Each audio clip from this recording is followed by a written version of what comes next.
Assalamualaikum warahmatullahi wabarakatuh. Selamat siang, salam sejahtera untuk kita semua. Jumpa lagi dalam podcast Take a Break, podcast milik RSUD Dr. Kanujoso Jatiwibowo Balikpapan. Perkenalkan, saya Dr. Florestia, biasa dipanggil Dr. Flo, akan memandu kita dalam podcast hari ini. Hari ini saya mengundang dokter spesialis onkologi radiasi RSKD, yaitu Dr. David Andi Wijaya, spesialis onkorat, yang berkenan hari ini untuk hadir ya dokter ya. Terima kasih dokter, sehat ya dok ya? Sehat, harus sehat. Jadi sebentar lagi ini kita akan merayakan ya, memperingati Hari Kanker Sedunia ya dok ya, tanggal 4 Februari. Betul, World Cancer Day. World Cancer Day, dirayakan seluruh dunia dokter seluruh ya. Dunia, dengan temanya itu selalu diperbarui tiap 3 tahun. Kalau saya nggak salah ingat, temanya tahun ini adalah Close the Care Gap. Betul. Iya. Jadi apa arti tema itu, dokter? Ya, jadi ini pertanyaannya langsung berat ini di awal. Jadi kanker ini disadari atau tidak, dia merangkak naik ya. Pertama itu isu yang pertama adalah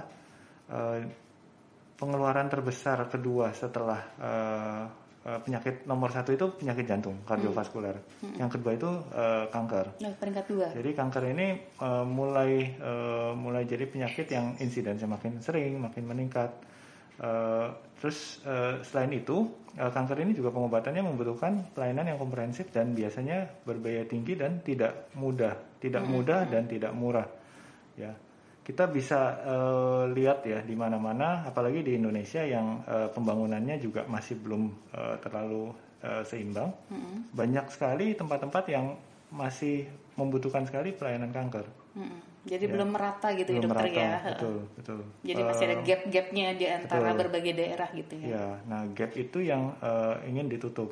Jadi belum kasus kankernya belum naik saja sudah belum merata, apalagi nanti kan diramalkan justru penyakit-penyakit non-communicable disease yang akan jadi tren kan di masa depan. Salah satunya penyakit kardiovaskuler, kanker juga kan penyakit tidak menular ya, penyakit non-communicable. Karena gaya hidup milenial ini juga yang mempengaruhi ya penyakit-penyakit yang kayak kardiovaskuler, kanker itu juga otomatis pasti meningkat. Dari radiasinya lah, kemudian dari gaya hidup kitanya masyarakatnya itu yang kurang bergerak, kurang aktivitas fisik, lebih banyak depan komputer, belum lagi pola makannya. Jadinya semakin meningkat ya, itu bisa diramalkan dokter ya. Betul. Nah itulah yang tema besar Close the Care Gap itulah. Karena terus terang saja disadari atau tidak banyak sekali saudara-saudari kita yang warga negara Indonesia nih akses kesehatannya nggak sama. Ya, ada yang di sana misalnya contoh saja Kalimantan Barat sama ini kan sepulau Kalimantan. Kita bicara tentang Kalimantan. Kalimantan Barat sama Kalimantan Utara itu belum punya radioterapi center. Jadi orang yang perlu penanganan radiasi yang menderita kanker, yang perlu radiasi gimana? Itu kan kalaupun dirujuk harus keluar kota rujuk gitu ya dok ya. Akan repot sekali, biayanya repot sekali dan radiasi itu sebagaimana kita tahu itu kan diberi radiasi selama 1-2 bulan. Jadi 1-2 bulan harus tinggal di Jawa atau di mana di Sumatera, akan tidak praktis. Jadi care itulah yang harusnya ditingkatin ya. Jadi pemerintah harus bangun center-center baru untuk pemerataan. Itu tujuannya kenapa tema ini diambil ya. Betul. Diharapkan supaya merata di seluruh daerah seperti itu. Jadi semua mendapatkan fasilitas yang sama. Baik. Kemudian untuk peran onkoradiasi sendiri dok dalam penanganan kanker, mungkin masih banyak yang belum tahu nih onkoradiasi itu seperti apa dan bagaimana sifatnya dalam menangani kanker. Ya, jadi sebagaimana saya sering kali ngulang-ulang ini. Iya, bahkan dari podcast sebelumnya dok ya, ini podcast kedua ya dok ya. Mungkin kita review lagi sedikit, mungkin belum menonton yang sebelumnya, kita review sedikit. Jadi penanganan kanker itu sampai sekarang pilarnya itu ya ada 3. Pilar pertama itu yang bedah, lalu kemo dan radiasi.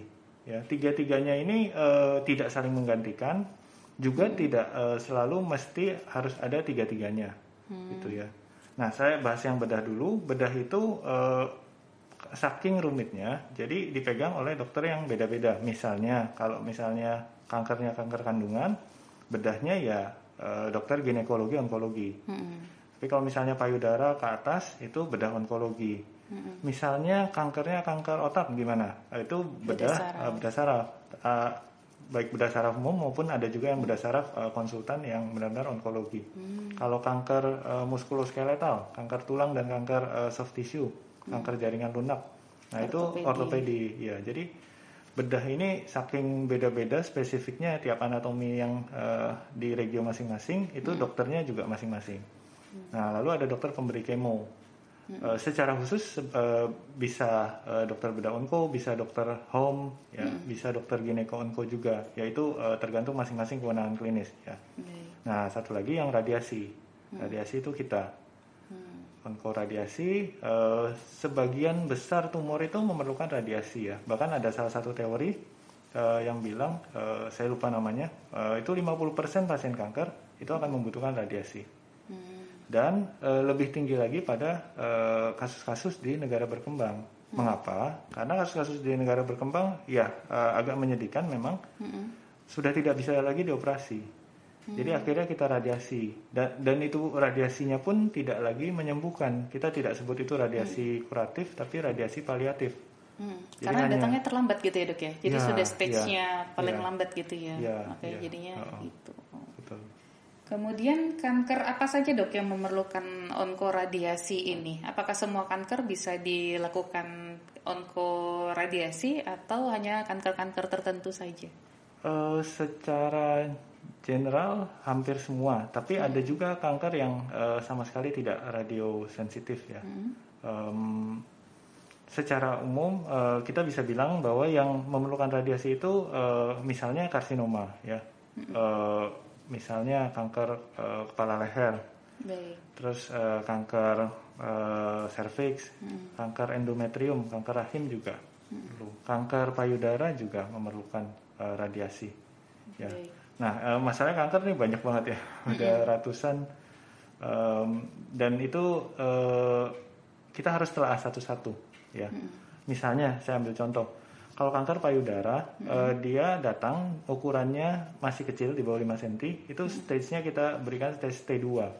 Itu T2 kalau diangkat bersih, diangkat seluruh payudaranya, itu tidak memerlukan radiasi. Tapi kalau ukurannya datang dengan ukuran besar, di atas 5 cm, itu sebaiknya diradiasi. Untuk, memang dia bersih diangkat, tapi dia menurunkan angka kekambuhannya. Itu. Nah, beda soal kalau misalnya tadi T2. Ini masih sama nih, T2 kecil di bawah 5 cm, tapi diangkat hanya benjolannya. Kan wanita zaman sekarang kan ini sekali ya, maksudnya ini kan penampilan juga. Kalau payudaranya diangkat kan bagaimanapun juga itu seperti mahkota ya buat perempuan. Nah, misalnya diangkat hanya benjolannya, nah itu wajib radiasi. Jadi breast conserving surgery yang hanya diangkat benjolannya saja, itu wajib diradiasi karena teorinya mengatakan di jaringan lemak payudara yang lain ada resiko kekambuhan. Seperti itu. Jadi itu benar-benar kasus per kasus. Ya, ini yang sering ini mumpung dibahas topik ini sekalian saya juga mau menyampaikan seringkali pasien di ruang tunggu saya ya. Terus dia ngobrol, kok diradiasi? Kok radiasinya segini? 30 kali kok saya 25 kali. Ya nggak bisa gitu. Kita benar-benar itu sangat spesifik terhadap staging. Belum lagi kalau kita bicara hasil patologi anatomi. Ada begitu banyak fitur ya, dari grade-nya, dari apakah ada invasi ke limfovaskuler, terus macam-macam. Ada misalnya invasi ke perineuralnya gitu, terus jenis tumornya. Gitu. Jadi itu semua jadi pertimbangan. Jadi setiap kasus berbeda. Jadi kita nggak bisa menyamakan satu pasien dengan pasien lainnya, dok ya. Jadi nggak bisa dibandingkan. Baik. Kemudian kenapa? Ini paling sering pertanyaannya dari pasien ya dok yang saya dengar. Kenapa kadang dikombinasi kemoterapi dan onkoradiasi, sedangkan yang lainnya tuh hanya kemoterapi saja tanpa dilakukan onkoradiasi. Nah, itu apa yang menyebabkan ada kombinasi, yang satunya enggak tanpa kombinasi? Jadi secara klasik kita cerita di zaman dulu ya. Ini perjalanan sejarah. Kedokteran itu sebenarnya sifatnya empiris ya. Iya benar. Di zaman dulu orang berpikir kalau kanker ya pokoknya dibuang.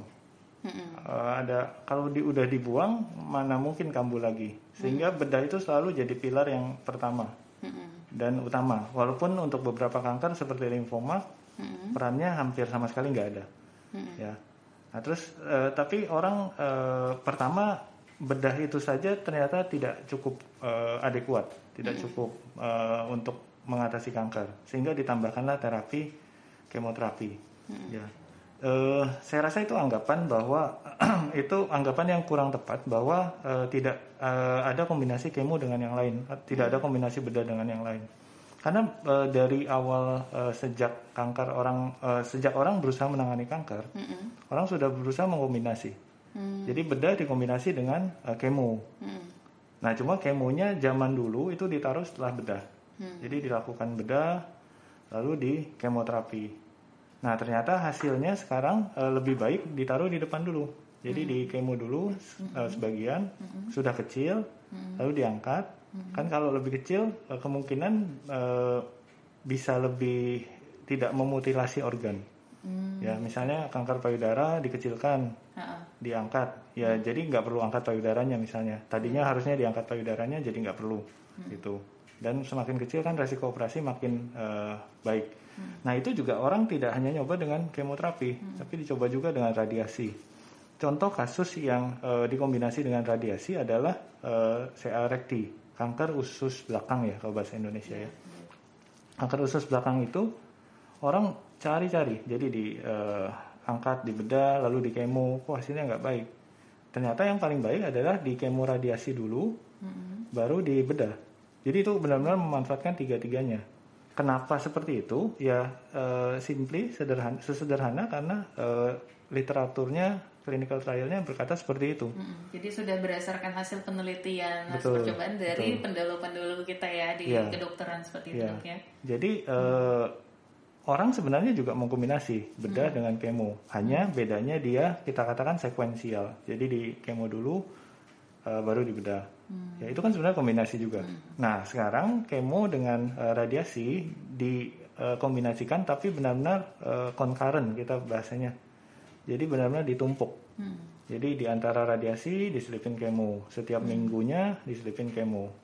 Nah secara general, secara spesifik yang tadi ya akan sangat sulit untuk membahas itu, benar-benar bisa dibahas satu hari itu lagi sampai sore. Tapi secara general, kanker-kanker yang masih ada bentukannya, kita katakan dalam bahasa kedokterannya bulky atau ada grossnya. Pokoknya bentukannya bisa diraba, atau kalau nggak bisa diraba dalam perut tapi kelihatan benar-benar ada dimensinya. Itu bisa diradiasi. Itu secara general wajib diberikan kemo dan radiasi.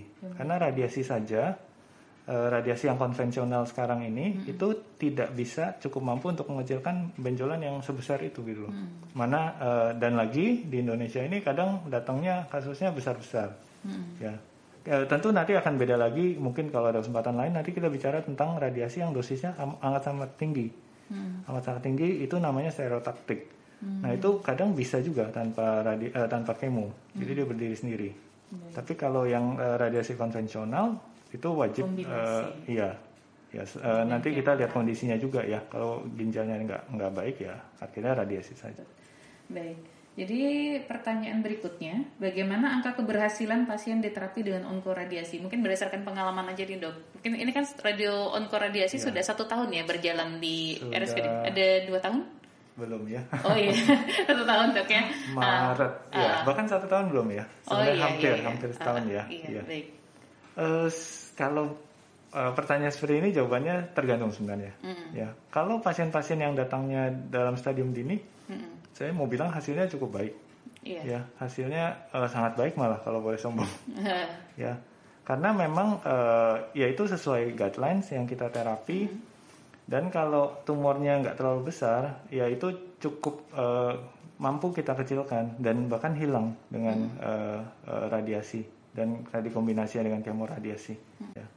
Cuma sayangnya kalau yang datangnya ukurannya agak besar, nah itu biasanya hanya kita mampu kecilkan saja. Nah makanya ini juga sekaligus, ini sebenarnya semuanya saling terkait. Nanti balik lagi ya, makanya harus deteksi dini ya, karena care gap-nya harus ditutup. Semakin cepat gitu. deteksi dini ya, diagnosisnya itu akan semakin bagus prognosanya ya, kemungkinan berhasilnya semakin tinggi. Baik. Jadi hasilnya cukup baik dan ada juga kasus-kasus yang seperti ini yang sering dikirim, misalnya yang tadi yang saya cerita breast conserving surgery, itu saya paling senang. Kasus-kasus yang tumornya sudah bersih atau dari dokter gineko-onko, yang kasus-kasus yang CA cervix sudah diangkat. Tapi karena ada fitur tertentu di patologi anatominya, misalnya dia high grade atau sudah ada penyebaran ke kelenjar getah bening, itu diradiasi. Kenapa? Karena untuk mencegah kekambuhan. Iya. Nah yang kayak gitu ya baik hasilnya. Nanti kita lihat aja. Itu pasti kan kontrol terus ke kita ya, 6 bulan sekali atau setahun sekali. Nanti kita pantau. Itu nggak usah lihat setelah radiasi, sebelum radiasinya baik kan. Setelah radiasi ya akan sangat baik. Sudah kelihatan hasilnya ya. Baik, jadi pertanyaan berikutnya nih dok, apa kendala pasien tidak tuntas onkoradiasi? Karena kan onkoradiasi itu kita tahu kan ya sampai 30 kali, 25 kali. Apa yang menyebabkan pasien itu bisa tidak tuntas? Kita kesampingkan dulu yang kondisi medik ya, karena beberapa pasien tidak lanjut radiasi karena kondisi medik yang seringkali juga terkait tumor. Misalnya ambil contoh kanker cervix, dia menyebabkan sumbatan pada saluran keluar ginjal. Ya, kita dalam bahasa kedokterannya kita bilang post renal obstruction gitu ya. Nah itu seringkali merusak ginjal, dia jadi gagal ginjal sampai sesak, ya akhirnya nggak bisa radiasi. Nah kalau yang secara teknis, ini ada unsur sosialnya juga nih. Ya seringkali kalau saya lihat sih lebih karena jauh ya, karena jauh dan misalnya dari desa yang letaknya jauh dari kota. Kan ini balik lagi ke cross the care lagi nih, cross the care gap lagi. Karena tidak cukup banyak senternya, akhirnya cuma ada di satu kota. Orang yang desanya jauh sekali, dia harus menginap di kota, yang mana menurut dia itu biayanya sangat mahal gitu ya. Menginap sehari harus bisa habis segini, akhirnya kadang ya sudah, udah deh. Kadang dia ya mungkin nggak ada biaya lagi, akhirnya balik ya. Ada juga aspek mungkin mitos ya, mitos. Tapi itu syukurnya makin sini makin sedikit ya. Oh iya, semakin banyak edukasi, jadi mitos-mitos seperti itu untungnya sih sudah ini dok ya. Ya, jadi dia mengalami efek samping dan dia merasa, aduh kok sepertinya tumornya juga nggak ngecil gitu ya. Nah tapi efek sampingnya berat. Nah dia mulai berpikir udah deh berhenti aja. Nah itu yang sebenarnya kita sangat sayangkan gitu. Karena ini sedikit mungkin kurang nyambung, tapi saya harus bilang juga bahwa respons radiasi itu nggak bisa serta-merta kita lihat di tengah-tengah radiasi. Ini tidak seperti penyakit infeksi yang kita berikan obat lalu sembuh di tengah-tengah. Ada beberapa sel tumor ya dalam nanti mungkin teman-teman bisa cari, itu namanya senescence ya. Jadi ada sel tumor yang tidak serta-merta mati ketika kita radiasi, tapi dia hanya kehilangan kemampuan bereproduksi. Jadi kita harus tunggu, karena ketika radiasi stop, bahkan di 1 bulan sampai 2 bulan setelahnya, itu kalau kita scan atau kita perhatikan aja, itu masih ada pengecilan massa tumor. Jadi karena kadang orang lihatnya saat radiasi itu tumornya kok seperti nggak ngecil gitu ya, dan ditambah efek samping jadilah dia seperti itu. Jadi saran saya sebenarnya ya justru ada, itulah alasan mengapa ada dokter ahli onkologi radiasi, karena dia akan mengawal proses radiasinya. Jadi dia yang akan, misalnya ada efek samping apa, dia yang akan menangani. Gitu. Jadi ya sarannya selama patuh dan rajin ke dokter harusnya tetap bisa dilewati semuanya seperti itu. Baik. Ya. Jadi kalau ditemukan efek samping, jadi jangan sampai di stop sendiri radiasinya. Betul. Kembali lagi ke dokternya, konsultasi ya, dicarikan solusinya. Entah itu kan anti muntahnya atau misalnya ada keluhan lain, itu kan kita bantu untuk cari penyelesaian efek sampingnya, seperti itu dok ya. Yeah. Nah kalau di rumah sendiri gimana dok? Kalau misalnya kan nggak mungkin sering-sering ke rumah sakit untuk setiap kali ada efek samping. Nah penanganan di rumah untuk efek samping onkoradiasi itu bagaimana? Kalau misalnya muntah, apakah ada sesuatu yang bisa dilakukan untuk mengurangi efek mual, muntah dan lain-lainnya dok? Kalau yang seperti itu, saya pikir untuk yang mual muntah mungkin tetap kita sarankan ke dokter ya. Walaupun juga lagi-lagi kalau karena akses yang terbatas, bisa saja sih nggak ke dokter ahli onko kan, seperti mual muntah itu ke klinik terdekat gitu ya, ya, Dok ya. ke klinik terdekat. Dan untuk radiasi ini kebetulan untuk mual muntah tidak ada obat yang kalau pakai obat ini nggak boleh, itu nggak ada. Ya obat-obat mual muntah yang pada umumnya dipakai oleh dokter, bahkan oleh dokter umum ya itu bisa. Jadi untuk masalah-masalah seperti itu beres. Nah kalau masalah luka radiasi juga sebenarnya bisa ya ditangani.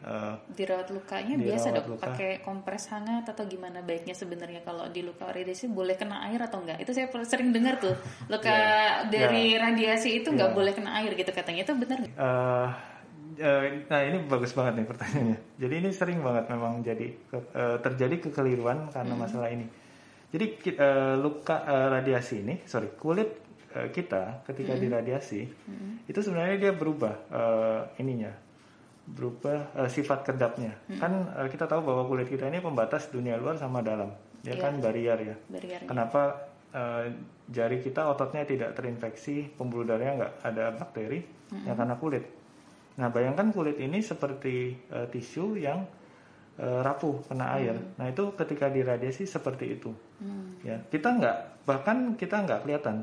Ya kalau ada yang setelah diradiasi 10 sampai 15 kali jadi hitam, jadi gosong, nah itu kelihatan. Tapi bahkan sebenarnya diradiasi 5 kali, 10 kali, atau bahkan kalau tidak hitam pun, kalau kita lihat secara mikroskopik, dia tidak kedap lagi. Nah bakteri itu jadi lebih mudah masuk. Nah seringkali kita mendapati air di Indonesia ini tidak selalu bersih. Jadi makanya kadang kalau misalnya airnya kotor, air sumur ya tentu jadi kita bilang jangan mandi, tapi mandilah dengan air yang bersih. Bahkan saking ekstrimnya kadang kita suka bilang mandi dengan air mineral. Gitu. Tapi nggak mesti. Jadi sebenarnya boleh, mandi itu boleh, tapi pastikan airnya bersih. Entah dimasak, entah tadi air mineral. Karena kalau airnya nggak bersih dan kita anggap kulit kita ya kayak biasa, padahal tidak, dia sedang dalam tahap yang sangat mudah teriritasi. Nah itu ya kuman masuk, nanti jadi infeksi kulit, ada infeksi sekunder namanya ya, seperti itu. Terus kita juga selalu sarankan pakai sabun atau sampo bayi, sabun bayi. Yang untuk kulit sensitif gitu ya dok ya? Betul. Untuk yang bagus gitu ya. Baik. Jadi bukan nggak boleh mandi, tapi harus pastikan airnya bersih supaya mencegah infeksi. Ya, termasuk juga sabunnya atau misalnya pakai lotion perlu nggak dok? Nggak usah. Lotion biasanya kita resepkan juga. Malah justru harusnya pakai lotion. Iya, cuman tidak boleh dipakai sebelum radiasi. Karena kalau basah dan lembab sebelum radiasi, dia menambah lapisan yang mungkin akan mempengaruhi serapan radiasinya. Seperti itu. Jadi ketika radiasi itu harus kering, tidak lembab. Itu selalu pesan kita ke semua pasien ya. Oh iya, baik. Iya. Kemudian apakah onkoradiasi ini ditanggung BPJS? Ini juga titipan pertanyaan teman sih dok, karena memang kan pada takutnya onkoradiasi itu adalah suatu tindakan terapi yang mahal tuh sebenarnya kalau dalam bayangan awam. Nah itu sebenarnya kalau misalnya secara BPJS biasanya ditanggung nggak dok? Kita mau bilang bahwa 90% tindakannya ditanggung ya. Di Kanojoso 100% karena ada teknik yang namanya teknik stereotaktik radioterapi atau teknik stereotaktik radiosurgery yang itu belum bisa kita lakukan. Ya itu suatu teknik advance teknik yang nantilah kita bermimpi mau mengerjakan itu juga suatu saat. Tapi saat ini belum. Jadi ya semua tindakan yang kita bisa lakukan saat ini 100% bisa. Ya. Baik, all include ya. Jadi termasuk kayak kanker terpadu lah ya memang ya kan memang. Baik. Jadi ditanggung BPJS dokter. Baik. Mungkin ada lagi tambahan dokter? Sudah cukup lengkap dok ya. Pesan-pesan mungkin yang menjalani onkoradiasi. Formatif aja lah. Datang radiasi rutin gitu ya. Oh iya. Ya. Baik dokter, sudah cukup lengkap berarti dokter ya. Yuk, habis ini kita mau lihat video. Ini ada cuplikan video tentang seputar pelayanan onkoradiasi di RSUD Dr. Kanojoso Jatibobo Balikpapan. Yuk simak berikut ini.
Baiklah Heltis, saya Putarana, saya sudah berada di Gedung Lavender yang dimana pusat pelayanan onkologi radiasi RSKD Balikpapan. Langsung saja kita di sini akan melakukan wawancara ke pasien yang sudah menjalani terapi radiasi. Seperti apa kesan dan kesannya selama pelayanan terapi radiasi ini ya. Monggo kita langsung saja ke pasiennya.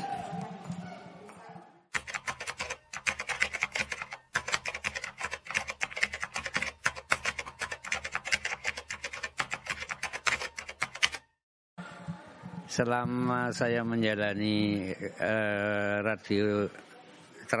radiasi terapi, dalam pelaksanaannya mulai dari awal hingga akhir tidak ada masalah. Kemudian pelayanan yang cukup prima dari para petugas medis. Yang awalnya mama saya ini takut kemo, pas sampai sini berani ketemu orang yang berani untuk kemo, yang sudah sembuh, ketemu teman-teman yang nyaman, ya.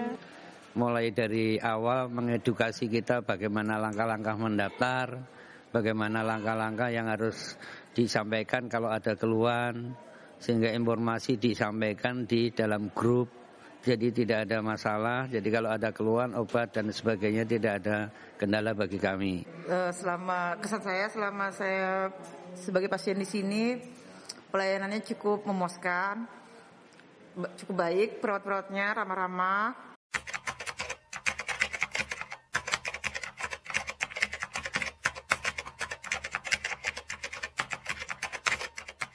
Supaya tetap semangat, kalau takut radiasi langsung aja ke sini, ketemu orang-orang yang sudah radiasi pasti berani.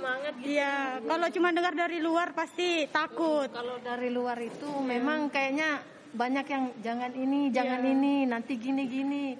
Cuman pas sampai di sini sekayaknya kenyataannya berbeda. Untuk teman-teman yang pejuang kanker dalam proses radiasi ini, tolong lebih semangat dan yakin. Manfaatkan tenaga, waktu dan sarana prasarana yang ada di RSKD ini.